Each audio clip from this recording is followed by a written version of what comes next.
Assalamualaikum warahmatullahi wabarakatuh. Bismillah walhamdulillah, summassalatu wassalamu ala rasulillah, sayyidina wa habibina wa syafi'ina wa qudwatina wa maulana Muhammadin sallallahu alaihi wasallam, nabiyyir rahmah wa ala alihi wa ashabihi wa dzurriyyatihi wa ahli baitihi ya nabiyil ulumi wal hikmah.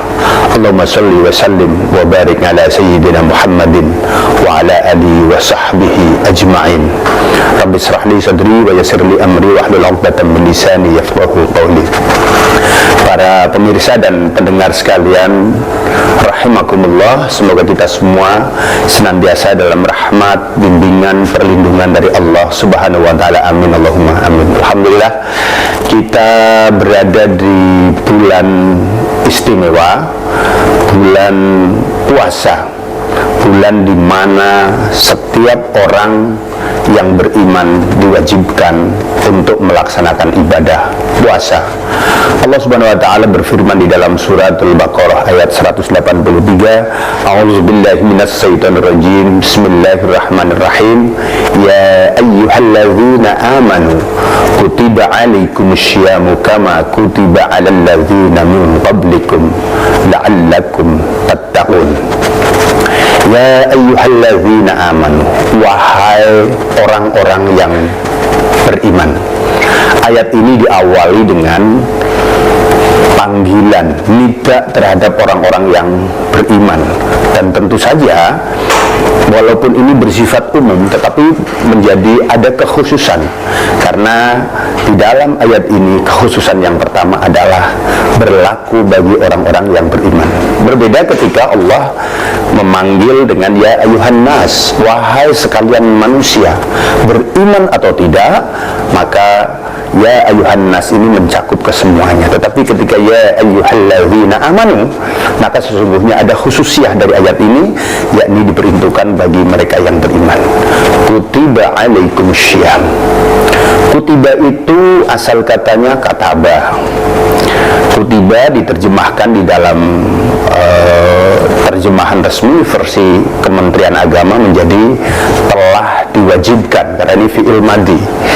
Tetapi kataba itu sesungguhnya lebih pada telah tertulis kewajiban, sehingga telah diwajibkan itu telah ada kewajiban yang diberikan kepada orang-orang yang beriman. Apa kewajibannya? Kutiba 'alaikum, diwajibkan atas kalian wahai orang-orang yang beriman. Apa yang diwajibkan? Asyam, menahan diri. Puasa ini sesungguhnya secara gramatika bukan bahasa Arab. Puasa itu dari bahasa Jawa kuno, bahasa Jawi. Dan ibadat puasa ini ibadat yang biasa dilakukan oleh agama-agama kuno sebelum Islam. Maka ini menjadi menarik ayat ini. Salah satunya adalah agama Kapitayan. Mereka menahan diri dari haus, dari lapar, dari berkata yang tidak baik, dari berbuat berjima dan lain-lain, dalam rangka untuk mencari keredaan Zat yang Maha Kuasa, upah Sang Hyang Widiwasa, mencari keredaan Zat yang Maha Kuasa. Nah, kalimat ini kemudian digunakan untuk penerjemahan yang paling tepat dengan kata asyam ataupun asyaum. Kutiba 'alaikumussyam, telah diwajibkan atas kalian berpuasa. Sekali lagi, puasa ini bahasa Jawa kuno dari dua kata upa dan wasya. Upa itu mencari, wasa itu keridaan Zat yang kuasa. Dan syam, syaum atau puasa di dalam istilah Jawa itu memang betul-betul sudah ada sebelum agama Islam ada. Maka dilanjutkan dengan kama kutiba 'alal ladzina min qablikum, sebagaimana juga telah diwajibkan kepada orang-orang sebelum engkau, sebelum Islam. Artinya apa? Syariat agama sebelum Islam telah ada kewajiban berpuasa, hanya syariatnya yang berbeda.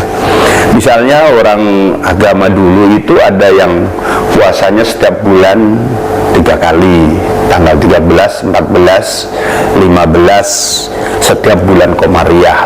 Ada juga umat terdahulu itu puasa yang sama sekali tidak berbicara selama 24 jam. Maka ada ayat Allah tatakallaman nas salasata ayyam, tidak berbicara dengan siapapun selama 3 hari 3 malam. Itu kalau di puasa Jawa, agama Kapitayan itu puasa bisu. Ada yang 24 jam berpuasa tidak kemasukan apapun, tidak makan apapun. Terus orang berpuasa tidak boleh ngomong, tidak boleh makan minum, tidak boleh bersetubuh, bercampur dengan istrinya. Ada yang seperti itu. Apalagi di tataran agama Jawa, agama Kapitayan, mereka luar biasa puasa mutih, yang dimakan hanya nasi, tidak pakai lauk. Ada puasa ngerowot, yang dimakan hanya sayur-sayuran, tidak yang lain.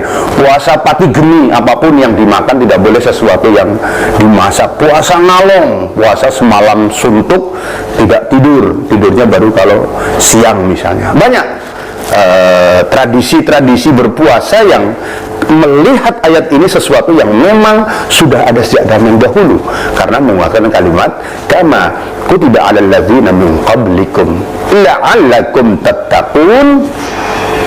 Dengan berpuasa mudah-mudahan engkau menjadi orang yang bertakwa, mudah-mudahan menjadi meningkat ketakwaan kita.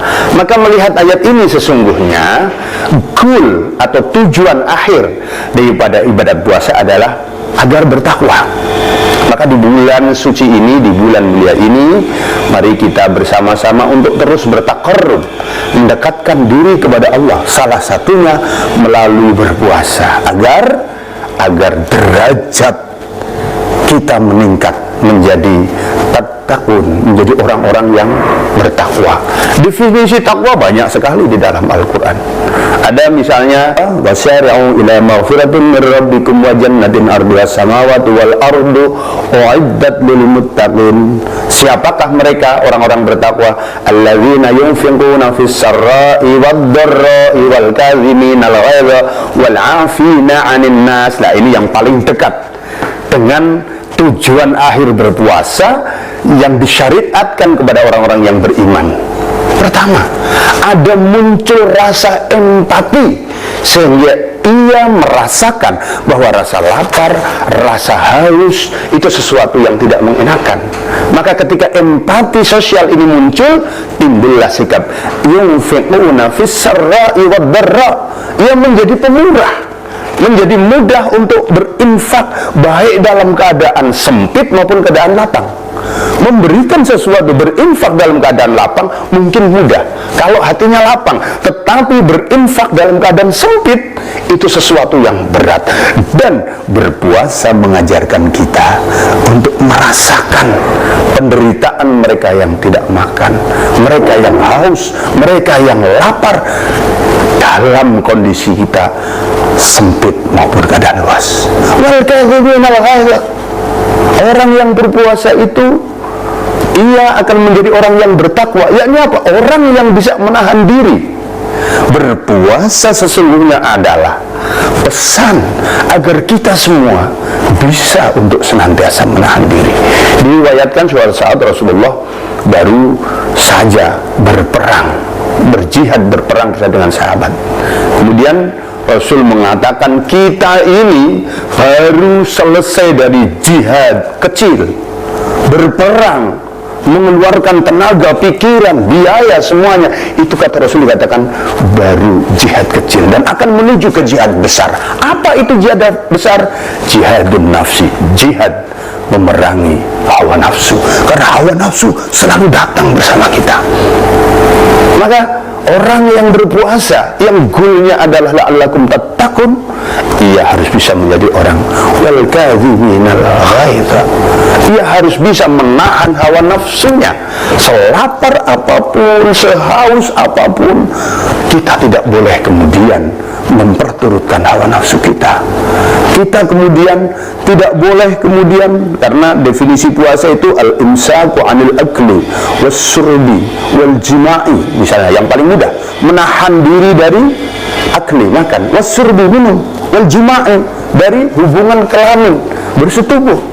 Kita harus menahan diri semua karena kita berpuasa. Maka syariat puasa Islam ini syariat yang disempurnakan. Kalau orang terdahulu puasa 24 jam bahkan tidak makan, tidak minum, puasa orang Islam ini tidak makan pada waktu siang hari, min tulu'il samsi ila ghurubiha, tidak makan, tidak minum, tidak bersetubuh sejak matahari terbit sampai matahari tenggelam. Tapi kalau malam tetap boleh makan, boleh berkata apa saja, tetapi hanya perkataan yang baik dan benar yang boleh diucapkan oleh seorang yang berpuasa. Bukan berarti kemudian ketika malam tiba sudah berbuka kita bisa omong-omong bebas, tidak.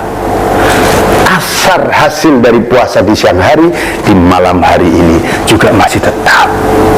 Nah, inti kunci berpuasa adalah menahan diri, menahan hawa nafsu, wal kadhiminal ghaidh. Dari situ muncul wal afina 'anil nas, orang yang bertakwa, yang merupakan emanasi dari puasa kita adalah al afina 'anil nas, memiliki rasa untuk tidak pemarah, tidak pendendam, dan mudah memberi maaf kepada sesama manusia. Para pendengar, para pemirsa sekalian rahimakumullah, mudah-mudahan kita senantiasa dalam rahmat, bimbingan, perlindungan dari Allah Subhanahu wa taala. Kalau tadi disebutkan inti daripada ibadah puasa adalah pengendalian diri, maka tentu pertanyaannya, adakah puasa-puasa yang kita lakukan mampu menjadikan kita orang-orang yang mampu mengendalikan diri dari amarah, orang-orang yang mampu memiliki empati, memiliki kepedulian sosial bagi sesama. Saya kira upaya nuker lesisnu Cilacap adalah bagian dari implementasi nilai-nilai yang menjadi tujuan akhir berpuasa. La'allakum tattaqun, yunfiquna fis sarra'i wad dharra, berinfak sekecil apapun, baik dalam kondisi lapang, banyak uang, banyak rezeki, maupun kondisi sempit. Kemudian wal kadhiminal ghaidh, menahan diri dari amarah, wal afina 'anil nas, menjadikan orang berpuasa itu senantiasa mudah memaafkan kesalahan-kesalahan orang lain. Dan tentu dengan memaafkan kesalahan orang, maknanya kita menjaga diri agar kita tidak melakukan kesalahan pada orang. Dalam konteks ini sebenarnya kita bisa menilai, melihat adakah puasa-puasa kita sudah mampu menuntun kita menjadi emanasi bagi diri kita untuk menjadi orang yang bertakwa. Hujjatul Islam Abu Hamid Muhammad Al-Ghazali di dalam kitab Al-Ihya Ulumuddin mendefinisikan orang-orang yang berpuasa itu menjadi 3 kelompok, 3 bagian. Dan itu nanti kita bisa saling introspeksi, kita masuk bagian yang mana. Ada liso ini salah sudarajat. Orang berpuasa itu ada 3 tingkatan. Pertama, shaumi umum, puasa umum, puasa kebanyakan. Sebagian besar orang berpuasa dengan seperti ini. Apa itu puasa umum? Fahuwa kaful batni wal farji an qada'is sahwati. Puasa umum, puasa tingkat pertama, itu puasa orang yang hanya mencukupkan dirinya, kaful batni, mencukupkan perutnya, mencukupkan kemaluannya dari qada'is syahwati, dari pemenuhan syahwat. Ia tidak makan, tidak minum, tidak bersetubuh, tidak melakukan hal-hal yang mubtilatis shaum, membatalkan puasa, yang sifatnya zahirah. Ini puasa umum, puasa kebanyakan. Puasa, tapi ya selesai puasa, sudahlah, tidak ada asar apa-apa. Hanya sekedar melaksanakan kewajiban berpuasa. Yang kedua, ada saumu khusus, puasa orang-orang yang khusus, puasa orang-orang yang lebih tinggi lagi daripada puasa kelas umum. Apa? Kafus sam'i wal basari wal yadi wal rijli wa jami'il jawarihi an maksiatillah. Mencukupkan pertama pendengaran, penglihatan, lisan, tangan, kaki dari perbuatan-perbuatan yang mengarah kepada dosa. Wasairil jawarihi anil athmi, seluruh anggota tubuh kita dari dosa. Ini tingkatannya lebih tinggi. Tidak sekedar ia tetap tidak makan, tidak minum, tidak melakukan hal yang mubtilat secara fisik, tetapi menjaga pendengarannya. Ada sesuatu yang tidak layak didengar, oh saya lagi berpuasa, menjaga diri, menjaga lisannya. Ada ucapan-ucapan yang mungkin berpotensi menyinggung orang lain, menyakiti orang lain, maka ia menahan diri. Oh ya, saya sedang berpuasa, saya tidak akan ikut-ikut. Pendengarannya, lisannya, tindakannya, perbuatannya dari hal-hal yang mengarah pada dosa. Tangannya, kakinya, ingat. Orang Rasulullah ditanya, manil muslim ya Rasulullah, siapa sih orang Islam ya Rasulullah? Al muslimu man saliman nasi min lisanihi wa yadi. Orang Islam adalah orang yang ia bisa menyelamatkan orang lain, membuat orang lain tidak terganggu, min lisanihi, dari lisannya, ucapannya, wa yadihi, dan tangannya.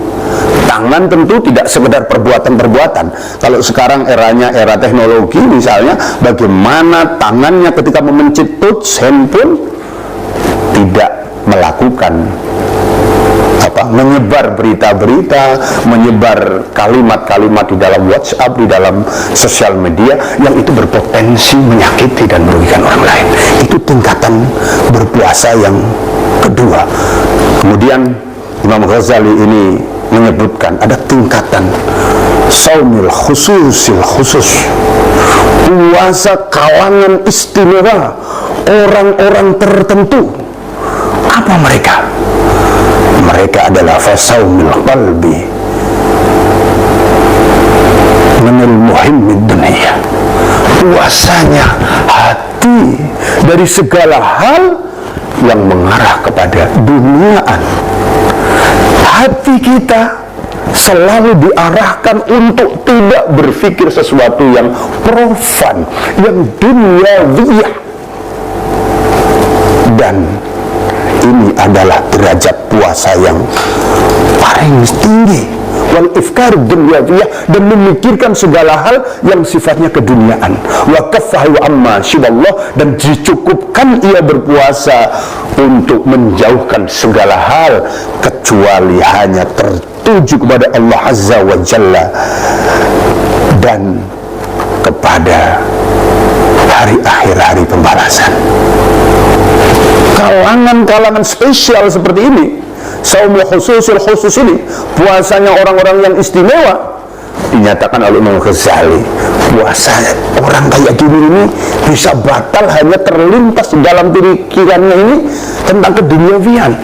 Bukan sekedar tidak makan, tidak minum, bukan sekedar menjaga pendengaran, penglihatan, lisan, ucapan, perbuatan, tangan, dan seluruh anggota tubuh dari hal-hal yang bersifat dosa. Bahkan ia menjaga keseluruhan batinnya, rohaninya, jiwanya, hanya semata-mata tertuju untuk menggapai ridho Allah Subhanahu wa Ta'ala.